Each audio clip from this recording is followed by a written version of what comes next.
Madam, this is business class. Please return to your economy class seat.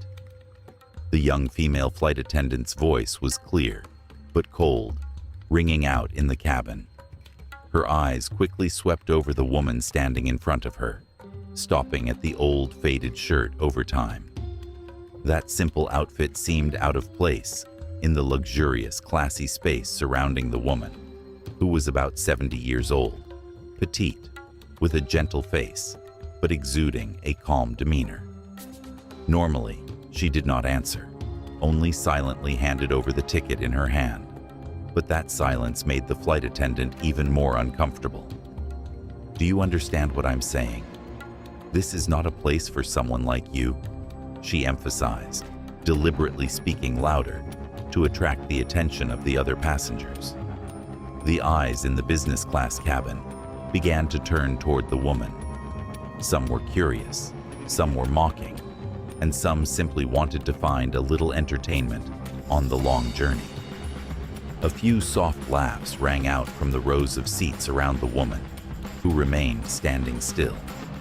Her skinny hands held the ticket tightly, as if she was afraid that it would fall at any moment. Snatched away, but her eyes, those deep eyes, just looked straight at the stewardess, without wavering, looking at the shirt she was wearing. The stewardess continued, this time, deliberately sarcastic. Such a shabby outfit probably bought at a flea market. I'm afraid it's not even worth the price of a meal in this compartment.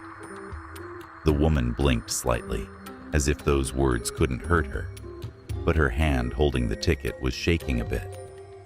Her knuckles were white from holding it too tightly. Sorry. She spoke softly, almost whispering. I was just following instructions. This is my seat. The stewardess narrowed her eyes and smiled faintly.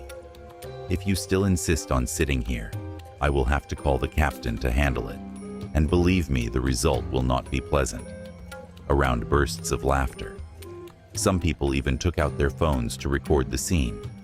But the woman still didn't move her eyes, now shining with a strange look, like patience, mixed with a hidden strength. Okay? The stewardess spoke harshly and gave a challenging smile. We will let the captain decide. I decided I would prove to everyone who was wrong.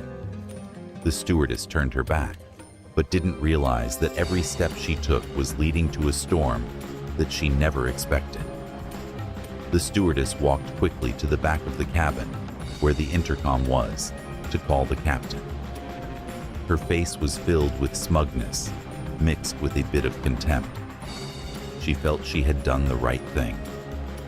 Protecting the class of the business class, where it was meant for those who deserved it, was really annoying. She muttered while dialing a number. How could someone wearing an old shirt like that be sitting here? Surely she bought an economy ticket, sneaking up here. Meanwhile, the atmosphere in the cabin became more tense. Some passengers were annoyed, not because they sympathized with the woman, but because their sleep or work was interrupted. A man wearing an expensive suit sitting nearby sighed in frustration. Why didn't they just hurry up? What a waste of time. Another woman dressed elegantly glanced at the old woman and whispered to her companion. The stewardess was right. But look at that shirt, ma'am. I've ruined this entire business class cabin, while the old woman still sits quietly in her seat, her old ao dai, with frayed seams covering her small figure. But her eyes, though a bit tired, still maintain a strange calmness, as if she's used to facing judgmental looks like this. Just a few minutes later, the door between the business class cabin and the cockpit opens. The captain walks in, a tall, middle-aged man in a neat uniform. His eyes sternly scan the entire passenger compartment before stopping at the old woman. What's going on here? He asks in a low, authoritative voice. The flight attendant quickly steps forward and whispers, Captain, this woman doesn't have a business class ticket, but she's sitting here on purpose. I asked her to go back to her seat, but she doesn't cooperate. The pilot frowns and approaches. "Woman." He stood straight in front of her, looking down with a stern gaze. "Do you have a ticket to sit here?" he asked in a low but firm voice. The woman did not answer immediately. She slowly opened her old handbag, took out a wrinkled plane ticket. Her hands were shaking as she handed the ticket to the captain, but her eyes remained calm. The pilot took the ticket quickly, checked the information, but as soon as his eyes stopped at the line stating the seat class, his eyebrows furrowed. His face changed from surprise to confusion, then to fear. A deadly silence covered the commercial cabin. The flight attendant standing right next to her tried to tiptoe to look over the captain's shoulder. She did not understand why his expression changed like that. "Captain, what was wrong?" Why did she ask hesitantly? Not answering, the pilot turned back to look at the woman. His stern eyes were now filled with remorse and panic. He bowed his head, almost stuttering when he spoke. "Ma'am, you are the founder of the airline." Those words were like thunder in the commercial cabin. Some passengers gasped. Several people immediately stopped filming. The air suddenly became so heavy that it was hard to breathe. The founder of the female flight attendant repeated in a trembling voice. She turned to look at the old woman who was still sitting silently, but her eyes were no longer as gentle as before. Those eyes were sharp and cold and authoritative. "Madam," the captain continued, her urgent voice, "I really didn't know you were on this flight. Please forgive me for my rudeness." The flight attendant now stood like a stone. She began to realize her mistake, but didn't know what to do to save the situation. She stuttered, I don't know. I don't know who you are." The fake woman gently spoke, but her voice echoed throughout the cabin like a judgment. "If I'm not the founder, do you think it's right for you to insult me? The whole business class?" Cabin fell silent. The previous passengers laughed mockingly and lowered their heads to avoid her eyes, but she didn't care about them. She looked straight at the flight attendant, waiting for an answer. The flight attendant couldn't say anything more. Her legs were shaking as if she had no strength to stand. She realized that the words, the irony and contempt, left a stain that was hard to erase. The storm had just begun. The business class cabin fell into a heavy silence, as if the entire space had been sucked dry. The surprised and confused eyes darted back and forth between the flight attendant and the old woman. The old woman still sat silently, her hands on her thighs. Her eyes stared straight ahead, a little panic. Her calmness was like a sharp knife cutting through the air. The captain, who had just sat in the most powerful position on this flight, now stands bowing before you, madam. I sincerely apologize. This is our fault, and I will take full responsibility." She did not answer right away. Instead, she slowly stood up. Her old but well-worn Aodai hugged her small figure, but each step she took made the entire cabin tremble. "What is your name?" She turned to the flight attendant. Her voice was gentle but sharp as a knife. The flight attendant was startled and did not dare to look up. Yes, my name is Tui." Her voice trembled. The words that came out were with difficulty. The woman repeated her name as if wanting to engrave it into the air. She thought she had no right to insult me or any other passenger. "I don't know you." Tui tried to defend herself, but her voice became smaller and smaller, as if she herself knew that reason wasn't convincing enough. She didn't know who I was, but was that an excuse for her to despise me if I was just a normal person? She thought what she did was right. Her voice was sharp, each word like a hammer hitting Tui's conscience. The other passengers were also starting to get restless. Some people who had previously laughed or recorded videos when they witnessed Tui insulting her. She now bowed her head, looking down, her face flushed with shame. A man who at first seemed uncomfortable with her presence now spoke up hesitantly. "I'm sorry for not intervening sooner. I really didn't know you were that kind of person." The woman turned to look at him. Her eyes softened a little. It didn't matter if he didn't know who I was, but he should know that. Regardless, anyone, whether a person wearing an old shirt or a person dressed elegantly, deserves the same respect. The man bowed his head and said nothing more. She turned to look at Tui. She had been a flight attendant for how long? Yes, almost 3 years, Mrs. Tui stuttered. 3 years, she repeated in a pensive voice. In those 3 years, how many people like me had she offended? How many people had she endured contempt from her just because they didn't match the image she thought was worthy? Tui didn't answer. Tears began to stream down her face. She apologized to her. She spoke in a choked voice, not intentionally. Tui did not dare to look straight into the captain's eyes and tried to calm the situation. "Ma'am, we will immediately handle this matter. Flight attendant Tui will be suspended from work as soon as the flight ends. We promise to give the woman appropriate punishment." She raised her hand to signal him to be quiet. "It's not just me. You guys need to change. What needs to be changed is the way of working and the mindset of the airline staff. Hey." She turned back to look at each person in the cabin. Not only Tui, but also the passengers who were silent or laughing.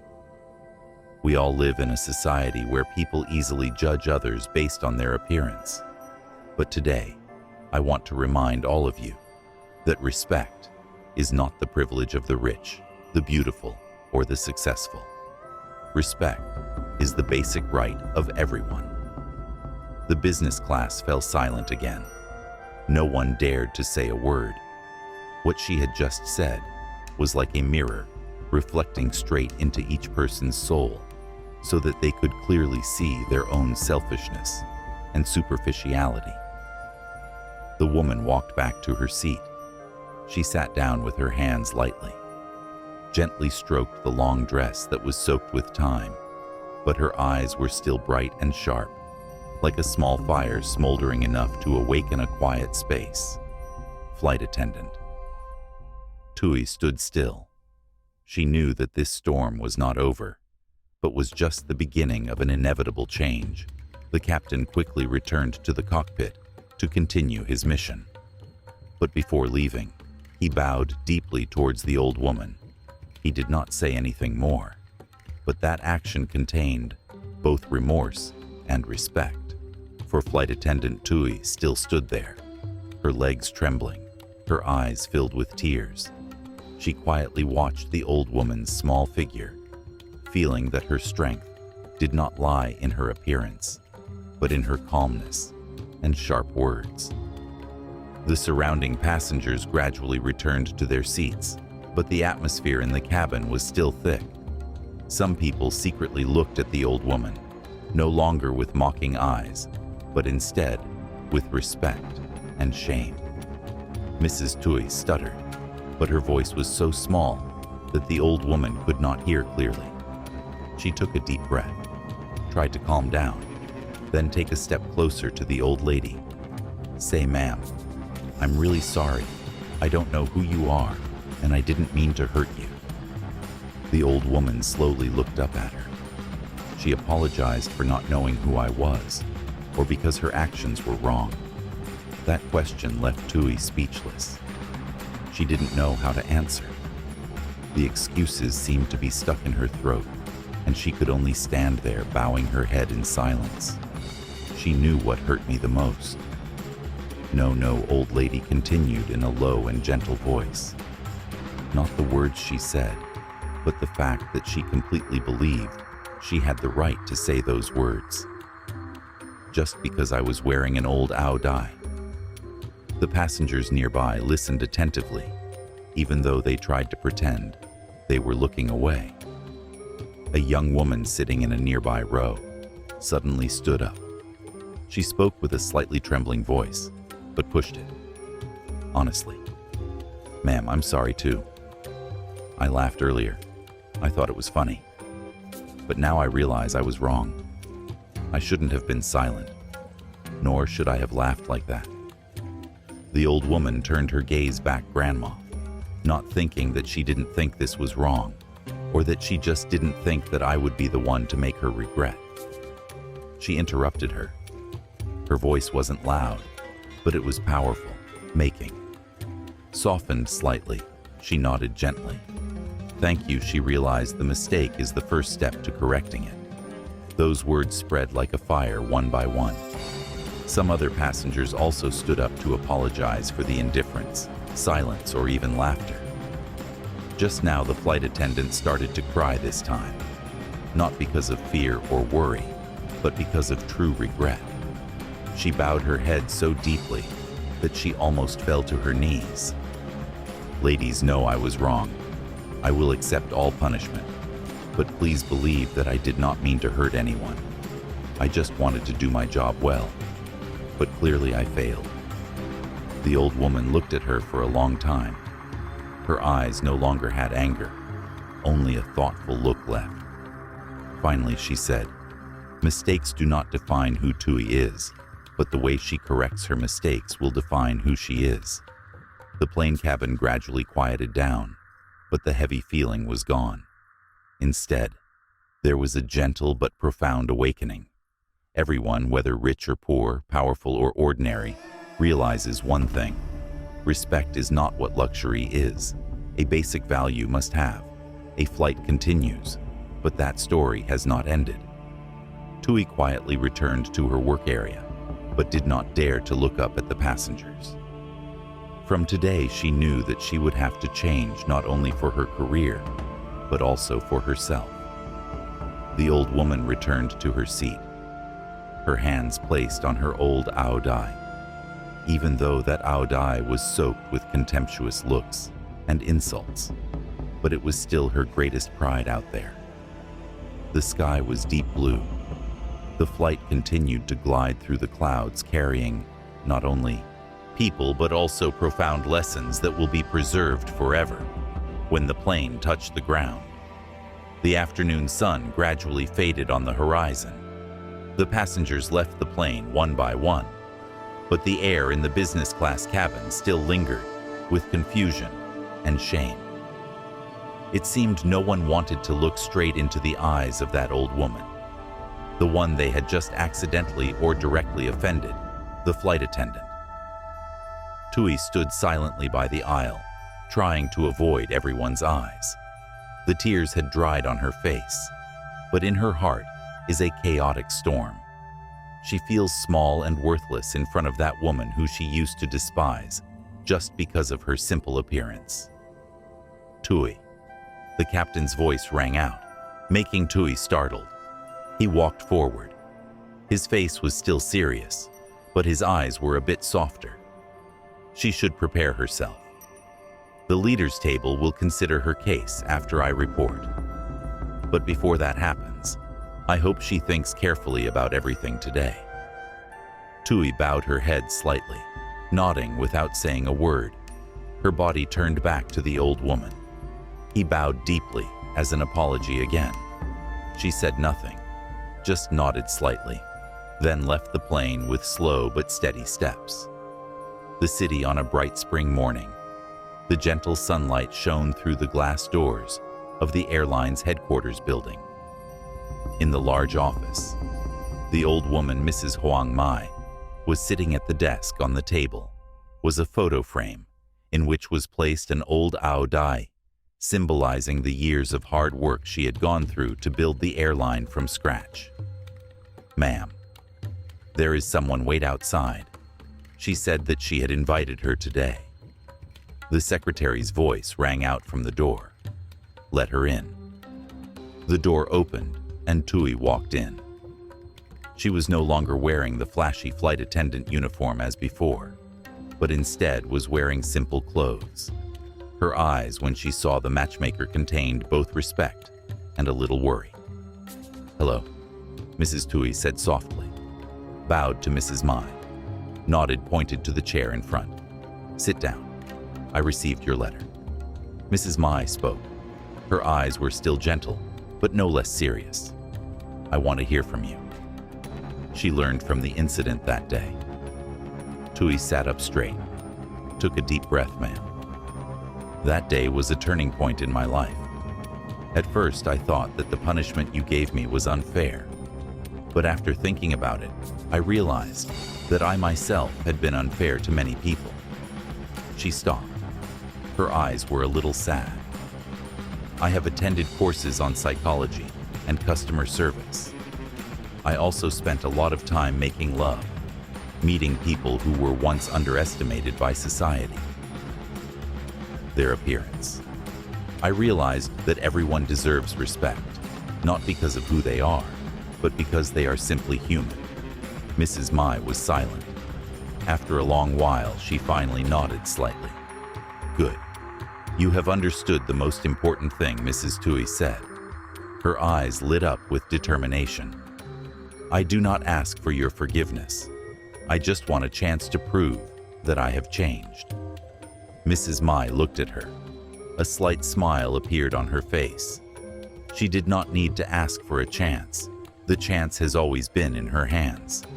The important thing is whether she dares to take it or not. Tui began to participate in the airline's internal training program, becoming an inspiration to the new staff. Her stories of arrogance and lessons of humility gradually spread to become the motivation for others to change their views on customers and colleagues, while Mrs. Mai continued to lead the airline with a clearer vision than ever. Respect is the core of service that day. When Tui left Mrs. Mai's office, she stopped in front of the building, looking up at the deep blue sky. She smiled, feeling that her life had truly changed, and from then on, she walked on a new path, the path of respect and empathy. The story ended, but the lessons from that fateful flight continue to spread, touching the hearts of many people forever after.